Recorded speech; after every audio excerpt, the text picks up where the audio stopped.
Tem coisa que a gente aprende com pai e mãe. E uma das que eu aprendi é que na vida a gente precisa ser grato.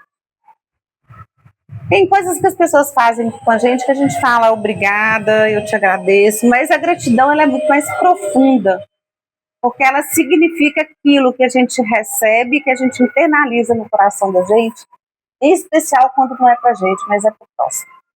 E é dessa forma que eu queria aqui iniciar, fazendo esse profundo sentimento, professor João Batista, de gratidão pelos resultados que hoje a gente colhe em Nova Porteirinha, né, com o seu apoio, logicamente como um consultor, mas transbordou, de uma certa forma, até me impactou os resultados que nós chegamos, não só com o selo ouro, mas em especial com o índice da criança alfabetizada, que Nova Porteirinha sai de 41% a 83%.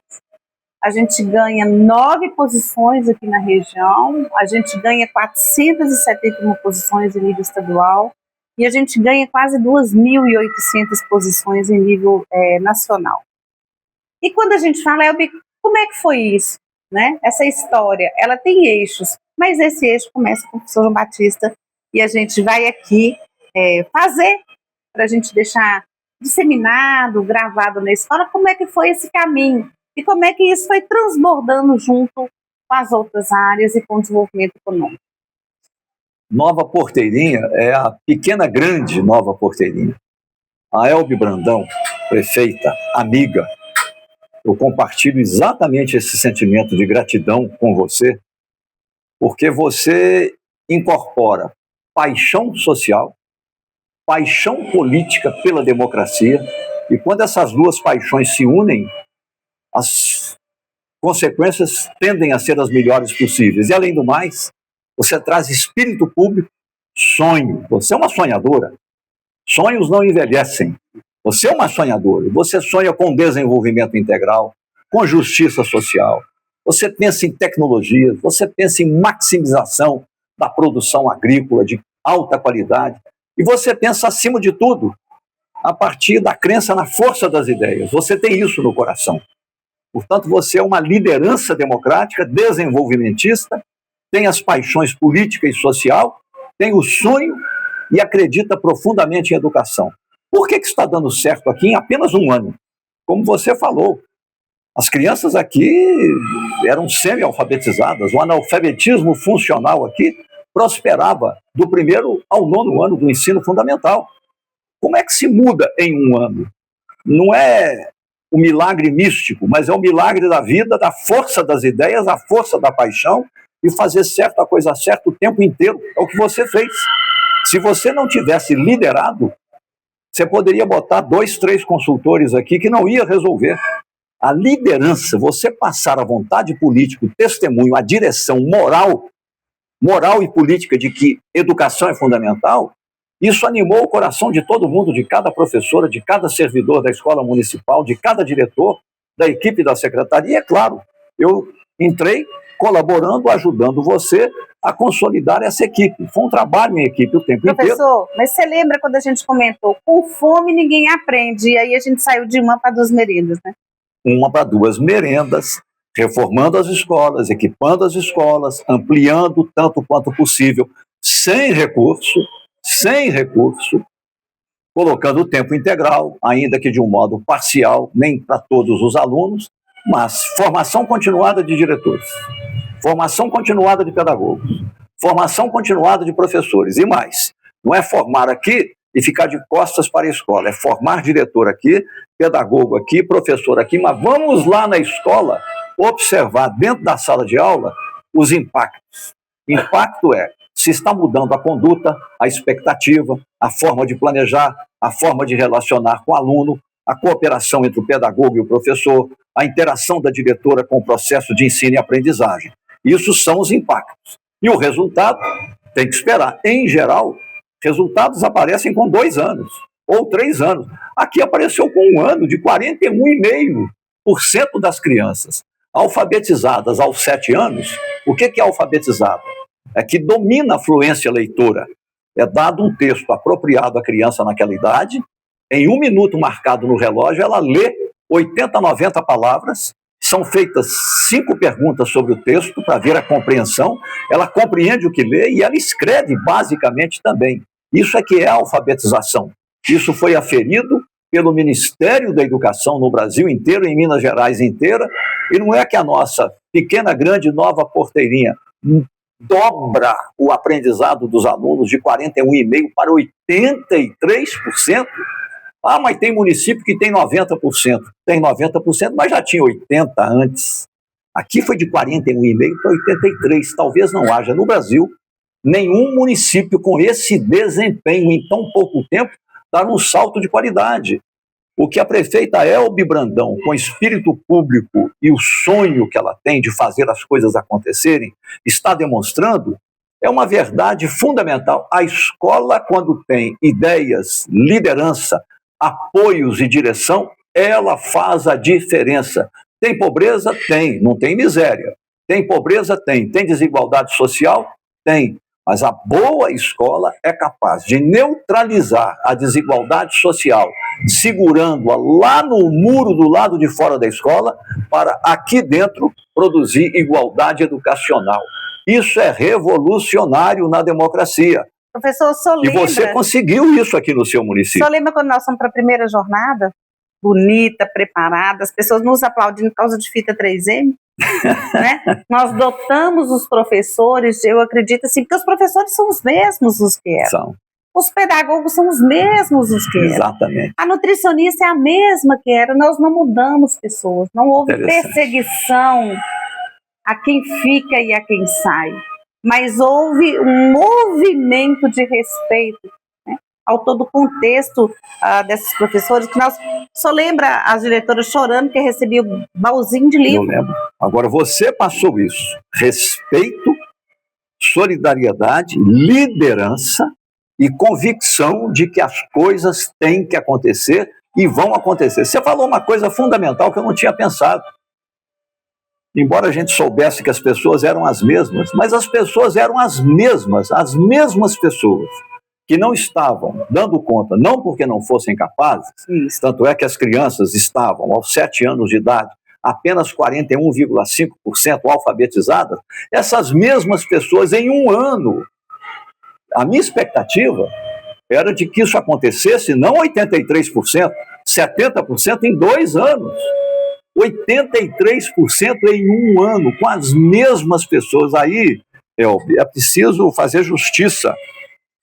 O fato de você, como prefeito, o tempo inteiro ter assinalado, reiterado que educação é direito fundamental e a prioridade do nosso governo, porque só há desenvolvimento quando há democracia e há educação de qualidade, aí até a riqueza produzida vem como consequência disso. O tempo inteiro você demarcou isso e deu todas as condições. Você, por exemplo, não precisava investir, não era sua obrigação, mais do que 25% em educação.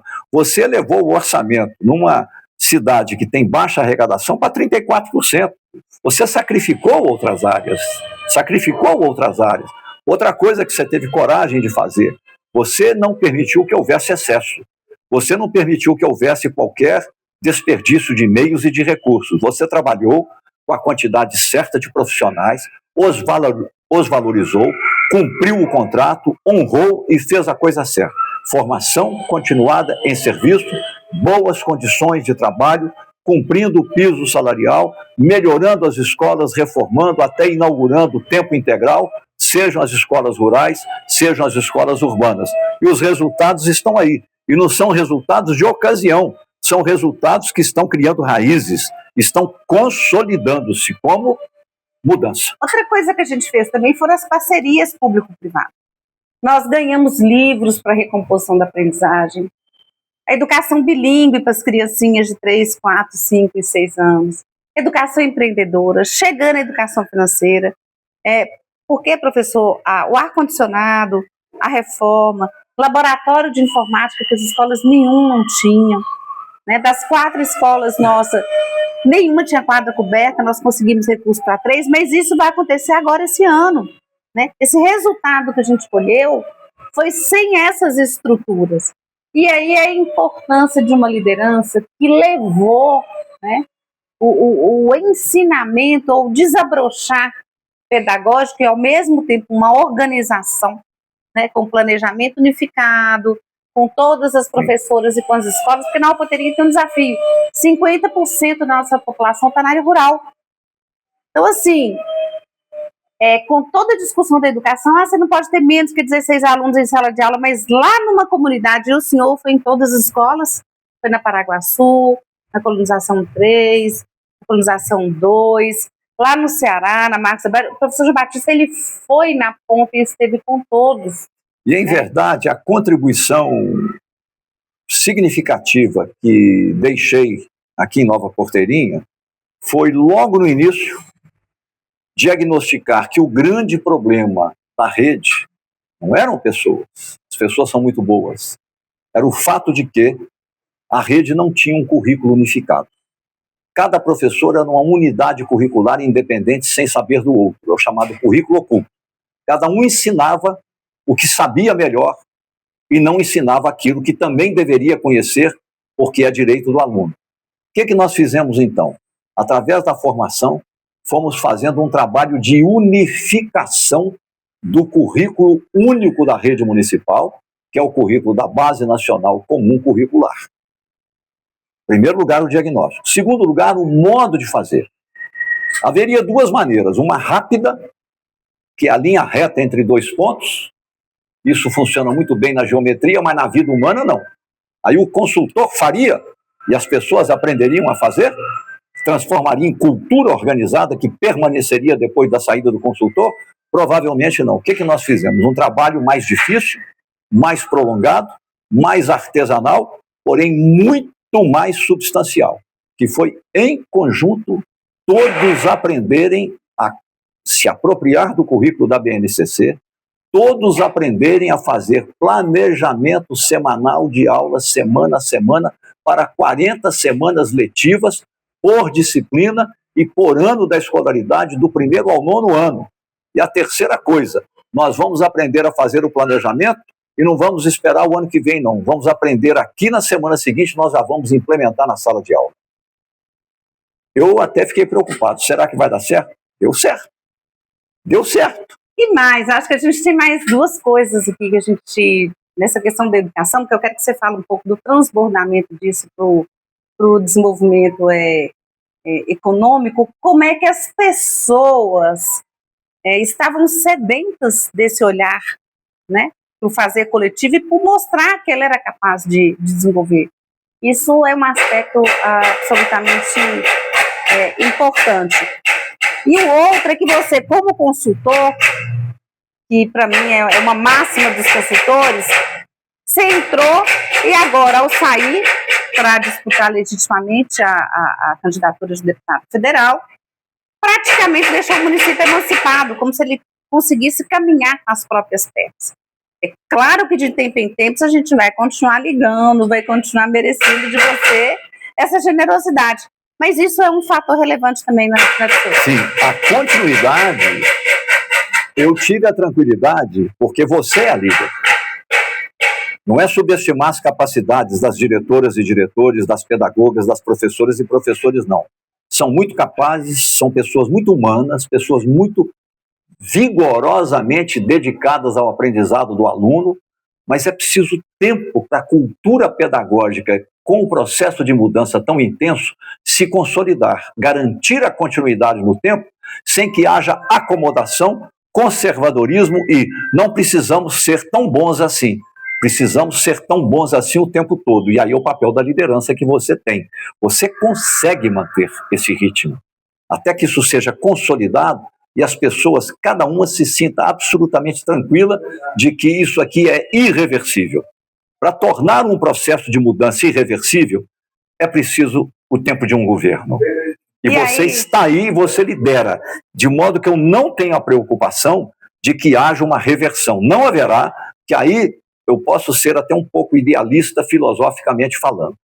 Mas eu acredito na força das ideias e na força da ética.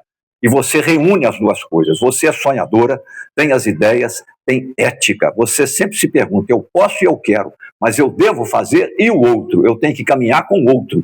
Você é humana e humaniza as relações das quais você participa. Com isso, você conquista a confiança mútua. Tudo fica mais fácil. Isso é o fator essencial, tudo é subjetivo, de desenvolvimento objetivo e até material e econômico. Você quer sustentar o desenvolvimento econômico? É preciso ideia, é preciso projeto, é preciso liderança, é preciso ética, é preciso colegialidade, trabalho em equipe para dar sustentabilidade. A força das ideias, isso está aqui. Entretanto, você enfrenta injustiças. O seu município faz milagres humanos com pouco recurso, porque tem liderança, tem racionalidade, tem propósitos, tem prioridades. Quando tudo é prioritário, nada acontece. Você selecionou e botou educação e inovação tecnológica em primeiro lugar à frente de tudo. Ou seja, você preparou o capital humano, educação e o desenvolvimento econômico, tecnologias, adaptado a um município que, embora pequeno, e de pequenas propriedades, no máximo médias, é um município que é o primeiro polo, o primeiro distrito de fruticultura irrigada do Brasil. E pode desenvolver aqui tecnologias com a presença da faculdade, a vizinhança de Janaúba, a proximidade do campus universitário da UFMG em Montes Claros, como também a Unimontes, e você quer trazer tudo isso aqui para dentro. Você quer fazer da sua sociedade uma sociedade de conhecimento. Quer dizer, você está pensando no século XXI lá na frente. Isso é notável. Agora, onde é que está a injustiça? Qualquer que seja o governante que for eleito, democracia, o governo de Minas precisa olhar para a nova porteirinha e o que está acontecendo aqui e ajudar. O governo federal, do presidente Lula, precisa olhar para a nova porteirinha e o Ministério da Educação. Peraí, o que está acontecendo lá? Passa de 41,5 com um recurso tão pequenininho e vai a 83, vamos conhecer esse município? Alguém do Ministério da Educação deveria ter vindo aqui, ou deverá vir aqui, para entender isso e corrigir as injustiças. Como? Mais recursos para você colocar, como você tem no seu programa de governo, todas as escolas em tempo integral, com os equipamentos necessários, colocando música, teatro, literatura, dança. Aliás, foi de você o projeto, tecnologias, né? Na escola. A escola também é local de cultura, né? E de cidadania. Tá pronto, educar para a vida em democracia, educar para a cidadania. E tem que ter alegria de viver, não é só aula de matemática e língua portuguesa, não. Pelo amor de Deus, a criança tem que dançar. O adolescente tem que dançar, tem que fazer capoeira, tem que fazer teatro, tem que ter esporte, tem que ter tecnologia, tem que ter música. Inclusive, que eu sei que você tem esse sonho, os prédios das escolas estão lá. E a população aqui, mais da metade ou a metade, mora em localidades rurais. Não tem centro cultural, não tem clube de lazer. Vamos pegar o prédio da escola, formar o colegiado escolar, entregar a chave para o colegiado, a diretora pode curtir o fim de semana com a família. Vamos fazer o baile dos idosos, sábado às 5 horas da tarde. As quadras agora nós vamos poder fazer. Vai dar até casamento entre viúvo e viúvo. Vamos fazer o baile dos jovens à noite, vamos fazer feira de planta, sim, vamos fazer feira de arte da vida. O espaço, né? É um centro de convivência, é um prédio público, centro de convivência da comunidade no final de semana, escola de segunda a sexta-feira. A Elbe faz isso, porque onde ela põe a mão, as coisas acontecem. Ela foi secretária de Estado extraordinária de Desenvolvimento Social do Vale do Jequitinhonha, do norte de Minas e do Mucuri. Ela fez uma coisa extraordinária. Ela fez o quê? A terra prometida chegar, formou capital humano, formou cooperativas, melhorou a renda dos pequenos produtores rurais. O James Ladeia, que está aqui, foi como se fosse assim o braço direito dela nesse processo. Eu fui, na época, no pensamento, contratado, né, como consultor para dar cursos de formação. Eu vi o trabalho, desde o Baixo Jequitinhonha até chegando em Januário, no Vale do São Francisco, o trabalho que ela coordenou. Então, ela ajudou a prosperar o norte de Minas. Ela trabalhou como consultora num município próximo ali de Diamantina, como é o nome? Couto de Magalhães. Couto de Magalhães. Você passava em Couto de Magalhães, dava a impressão que a cidade ainda estava no século XIX. Vai lá hoje. Toda a frente de todas as casas tem um jardim. Deve ter umas 10 praças maravilhosas, completamente floridas na cidade inteira. A cidade adquiriu um gosto pela beleza estética. Cidade organizada, tudo demarcado, a limpeza, o cuidado, as políticas públicas. Trabalho dela. Eu sei que eu fico muito hospedado lá na Pousada Cristal, que é ponto de passagem, e as pessoas comentam, no tempo da Elbe, no tempo da Elbe, no tempo da Elbe. Ela é assim, uma sonhadora. Com uma diferença, os sonhos com ela acontecem, não envelhecem, né, Janes? Agora, professor João Batista, eu queria que você me ajudasse num entendimento da população. O recurso da educação, ele chega é assim, gente, é aluno matriculado, ponto. Tem aluno matriculado, tem receita. Não tem aluno matriculado, não tem receita. Tempo integral vai nos propiciar para o ano que vem uma receita aproximada de R$500 mil a mais. Aí a gente vai conseguir dar o aumento para toda a rede da educação. Embora, lembrando, o tempo integral também dobra o custo do aluno na escola. Sim, sim. Então você vai ter dos 500 mil adicionais, provavelmente a metade livre para poder fazer novidades. Mas aí, vamos outra coisa aqui. A quantidade de alunos de Nova Porteirinha que tem, que salta a ponte para estudar em Janaúba... isso você tem que trazer de volta. Você está perdendo recursos. A gente calcula que aí, no mínimo, aí uns 150 alunos. Sabe por que você vai trazer de volta? Na hora que os pais e as mães souberem que aqui todo mundo aprende e aprende com alta qualidade, vai ter um movimento inverso. Sem nenhum desmerecimento de Janaúba, mas quem mora aqui vai querer ficar na escola daqui, por quê? Porque aqui todo mundo aprende na hora certa e aprende muito bem e progride na escolaridade. E aí quando você tem 100 crianças a mais na sua rede, porque o custo ele não é tão maior, porque o professor está ali, você vai pegar uma sala de aula que tem 12, ela vai ficar com 18, vai ficar com 19, não haverá prejuízo no aprendizado. Aí a gente volta a ter mais 500, 600 mil a mais de receita. Então, assim, mas é preciso que você tenha mais por justiça, que você, inclusive, comentava na hora do nosso almoço sobre o assunto. O Fundeb, que é o Fundo Nacional de Desenvolvimento da Educação Básica, distribui, através do orçamento do Ministério da Educação, o que eles chamam de cota de equidade ou de equalização.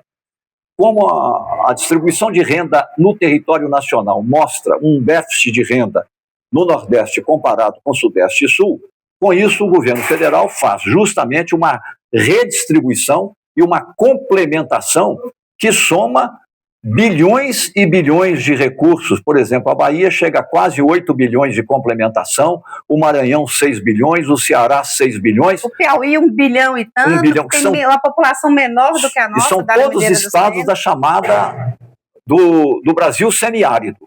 Ocorre que nós temos a área da Sudene, onde está o seu município, que também é semiárido. Pelos cálculos feitos tecnicamente por um colaborador que você tem, que é um profissional de excepcional qualidade, a área da Sudene deveria ter o direito a algo próximo de 400 milhões adicionais, o que daria para o nosso município aqui pelo menos um adicional de 1 milhão, podendo chegar a 1,5 milhão. Faz toda a diferença. Isso eu acho que o presidente Lula deveria orientar o Ministério da Educação para rever isso e incluir a área da Sudene Mineira, que vai de Montes Claros, abrangendo toda a área que vai até a fronteira com São Francisco, e em especial, se não forem todas as cidades, pelo menos as cidades de mais baixa receita, e também premiando o êxito.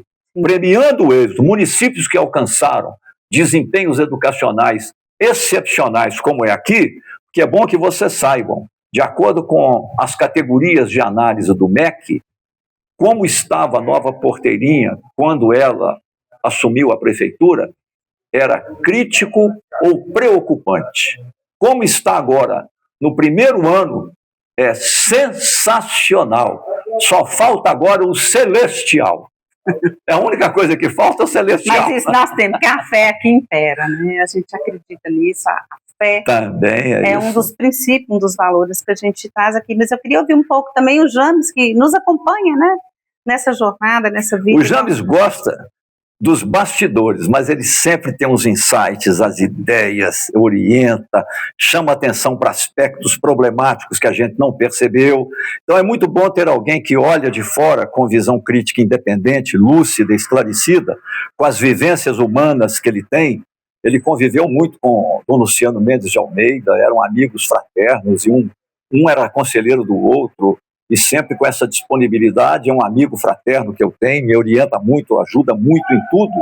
Por isso que é bom tê-lo aqui. Até agora, você vai falar um pouquinho? Eu acho importante perceber, na área, na época mais difícil que teve, talvez a humanidade, depois da Segunda Guerra Mundial, ela escreveu alguns livros interessantes, mas ela tinha uma ideia, o seguinte: o milagre só acontece quando as pessoas se juntam.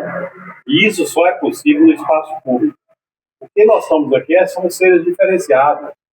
Nascemos de variáveis diferentes. Mas a Elfa falou uma coisa essencial. Da família, do pai, da mãe, das dúvidas, é que a gente consegue ampliar. Então, vendo um pouco dessa dimensão da área, a gente quer falar isso. Né? Na medida que a gente vive a democracia de uma forma real, isso independe de partido. Nós respeitamos a Constituição e, dentro disso, a gente está com a perspectiva de colocar indivíduos como João Batista, né, no Estado Nacional, para que melhore ou tenha a capacidade de ter uma discussão crítica de situações que vai melhorar a sociedade como um todo. Né?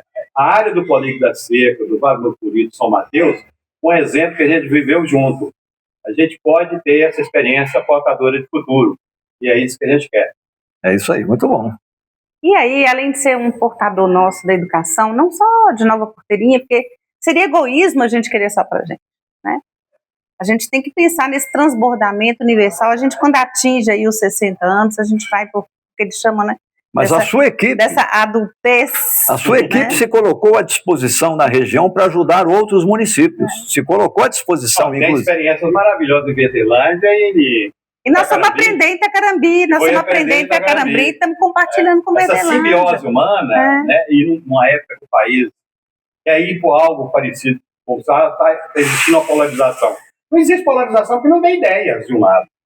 Então, o que a gente tem que se colocar é o seguinte: para viver a vida, a gente tem que ser mais simples, é fundamentalmente mais simples as coisas do que acontece aqui. Com um exemplo claro que sem recurso financeiro dá para avançar. Agora imagina com alguma boa vontade, com mais recursos, dar essa coisa, esquecer essas dimensões muitas vezes partidárias e ampliar numa coisa mais universal. É porque a vida acontece no município, né, James?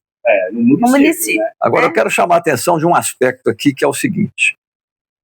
Claro que se o município dispuser de mais recursos em educação, bem-vindo seja, porque podemos acelerar o processo, encurtar o caminho e desenvolver mais rápido em todas as dimensões. Mas nós temos em Minas, eu não vou citar os nomes não, cidades que são muito ricas e muito grandes. Muito grandes. Verdade. Quase todas as maiores e quase todas as mais ricas, os resultados educacionais que obtiveram estão muito, mas muito distantes e muito abaixo dos resultados que a nossa pequena grande Porteirinha alcançou. Então, o dinheiro é importante, mas não é decisivo, não é fundamental. Fundamental é liderança, ideias, valores, fé cívica naquilo que precisa ser feito, crença na democracia, acreditar no outro, ter projeto claro, com meta e valorizar o processo, que as pessoas são humanas. O processo é tudo, é onde a cultura se faz, onde as relações humanas se dão, onde a sociabilidade se desenvolve, onde a beleza da vida pulsa, onde a beleza das estrelas no céu entra dentro de nós como beleza dentro de nós, e isso é compartilhado para chegar no resultado. É diferente de empresa que está competindo com outras, que o empresário fica amargurado, angustiado, ele tem que ser resultado, senão a empresa fecha. Na área pública é diferente. A área pública tem uma pluralidade, como o James falava, de interesses, de toda ordem. A contradição política, a luta política, as pressões econômicas, as pressões sociais, os que são a favor, os que são contra, tudo isso tem que ser considerado, administrado e levado em conta. Então, tudo isso, se puder ter uma ajuda adicional, em nome da justiça, da equidade, de fazer aqui, especialmente em uma cidade como essa, até reconhecendo o mérito do resultado, uma ajuda adicional do Ministério da Educação, seria muito bem-vindo e seria justo com Nova Porteirinha. E Nova Porteirinha hoje já tem condição de ajudar municípios que ainda estão com baixo desempenho educacional e que são vizinhos aqui nessa região do semiárido em direção à fronteira com a Bahia. Acho que já está na hora daqui a região conhecer o que está sendo feito e as pessoas virem observar, e vocês também, como já fazem, como fazem com Verdelândia, compartilhar com os municípios que ainda estão no meio do caminho e precisam melhorar o desempenho. Lembrando que a gente tem Pai Pedro, Serranópolis, que são cidades pequenas como a gente. Isso. Nós estamos falando que cidade do Porto de Nova Porteirinha são 57% das cidades mineiras, são 45% das cidades brasileiras. né? Nós estamos falando aí nesse eixo, e nós temos aqui um desempenho melhor que o nosso, mas é o que a gente comentou, eles já vinham num processo gradual. Mas eu queria aqui pedir o professor João Batista, junto com o nosso deputado Igor Timo também, para abraçar a causa de Nova Porteirinha da região, que é o asfalto, né? Nós estamos comemorando 50 anos do projeto Gurutuba, nós estamos com o projeto todo ajustado dentro do PRONER, no Ministério da Agricultura, que vai ligar, porque Nova Porteirinha, o projeto Gurutuba, ele tem essa espinha dorsal, professor João Batista. São 17 quilômetros, 4 já estão prontos, faltam 13, né? Esses 13 quilômetros ele vai não só integrar a educação, a saúde, melhorar tudo isso, mas a produção ela ganha quase 30% de... Isso aqui, porque eu já passei nessa estrada 4 vezes. Exatamente. Asfalto até a metade e terra a outra metade, de um lado e outro como fosse espinha de peixe. Exatamente. Manga, uva, semente, banana, não tem um palmo sem plantar. E os agricultores familiares, pequenos produtores, médios produtores, todos moram nas comunidades onde estão as escolas. E eu quero, recebendo isso aqui com imensa alegria, pedir sua licença para daqui fazer um pedido, para que isso aqui seja atendido ao meu amigo e que me fez pré-candidato a deputado federal, o presidente Luiz Inácio Lula da Silva, que é um homem que tem a paixão social no coração e a paixão política que faz com que ele tome decisões políticas segundo a justiça. Presidente Lula, são centenas de famílias e de crianças que moram em localidades rurais de alta produção e produtividade. Vou repetir, manga, uva, semente, banana, inclusive plantio de árvores, né? Tudo muito bem feito, as comunidades organizadas, moradia, infraestrutura, a prefeitura faz tudo que pode, tudo que pode. As comunidades querem essas escolas em tempo integral, vai precisar de ajuda.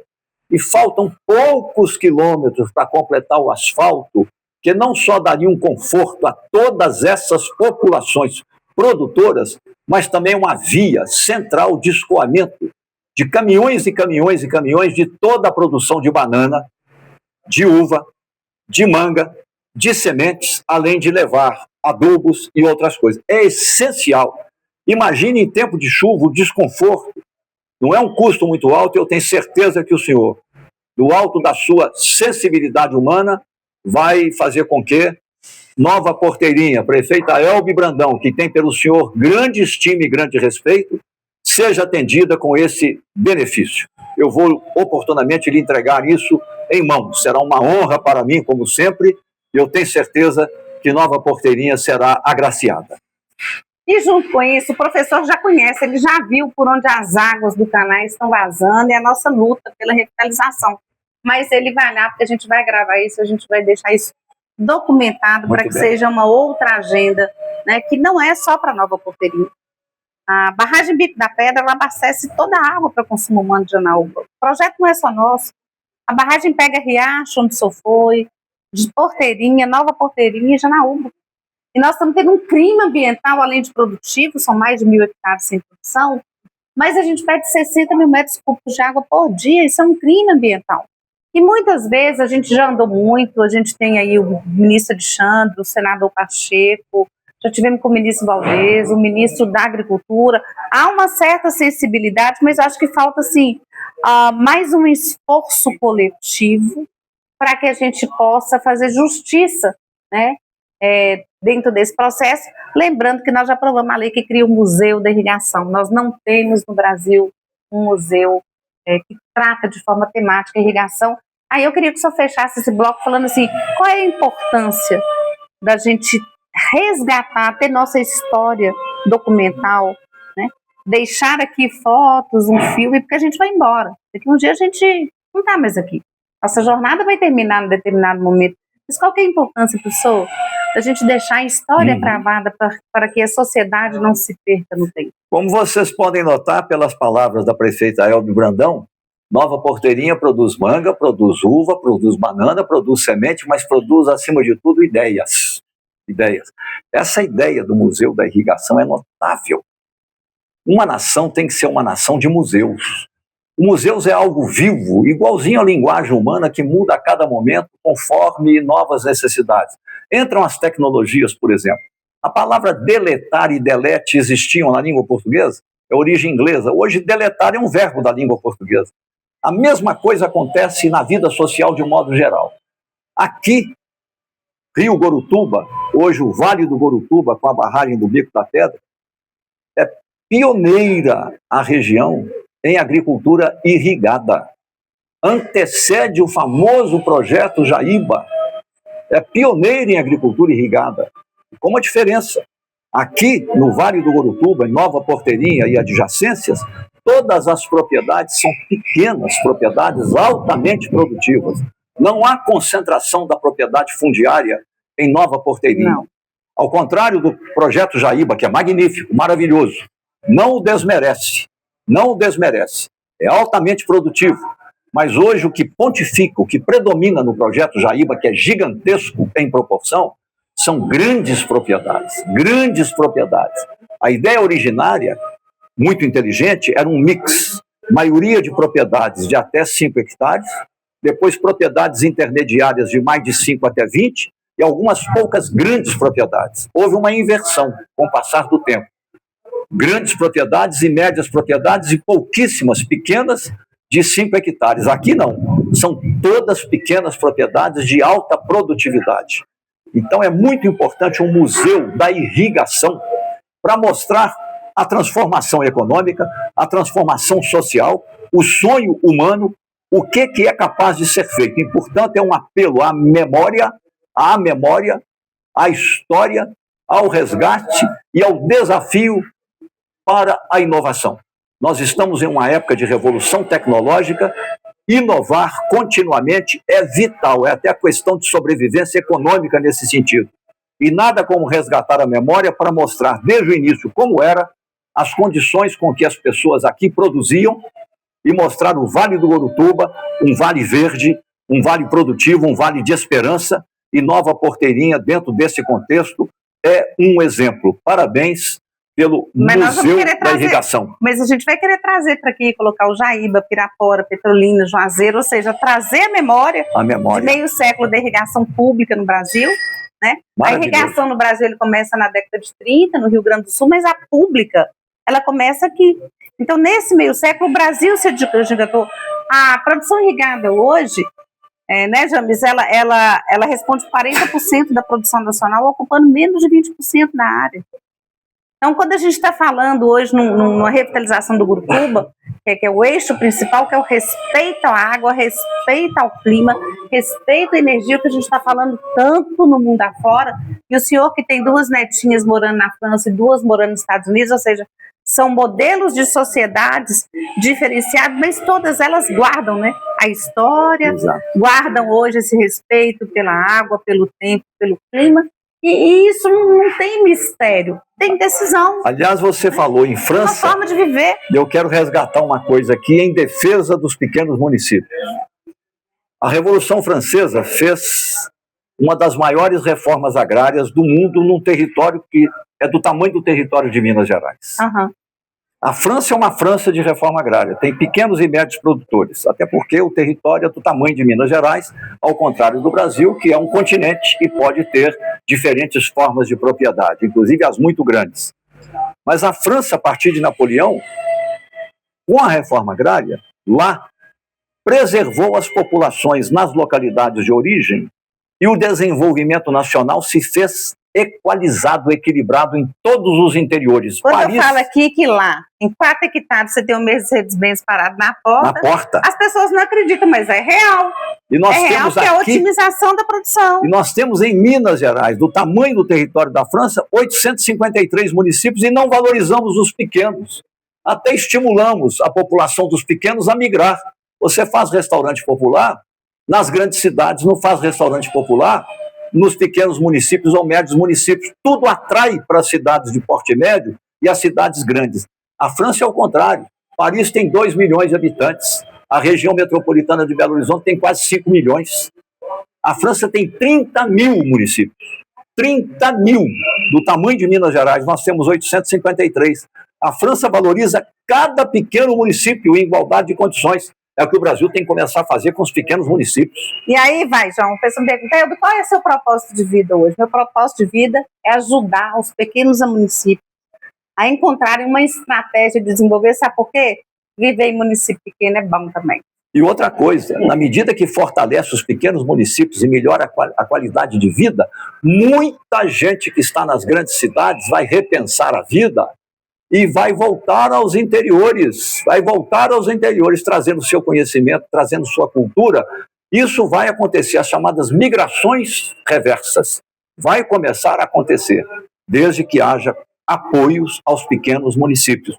Concentrar população em poucas cidades é uma total irracionalidade, é acumular problema de segurança, problema de transporte, problema de saúde, problema de educação, de infraestrutura, custos muito mais altos, adoecimento psíquico, ao passo que a vida, pulsando como vida, imagina as nossas escolas. Nós não temos nenhum morador de rua, professor João. Pois é, nas pequenas cidades, nas escolas, você ter capoeira, música, dança, teatro, esportes, tecnologia, a vida fica aqui, a economia desenvolve aqui, a riqueza é produzida aqui. Brasil, olhe para os pequenos municípios. Ou seja, isso é causa sua. Claro que é causa sua. A área mineira da Sudene é causa sua. A área mineira da Sudene, redistribuir de uma maneira equânime esses recursos da educação. Bora lá, porque além da educação, nós temos os editais que saem para o Nordeste, na FINEP, BNDES, em todos os ministérios da ciência e tecnologia. Nós vamos cuidar disso como uma agenda junto ao governo federal, no Congresso Nacional, em defesa dos pequenos municípios e da área da Sudene. Bora lá. Tudo bem.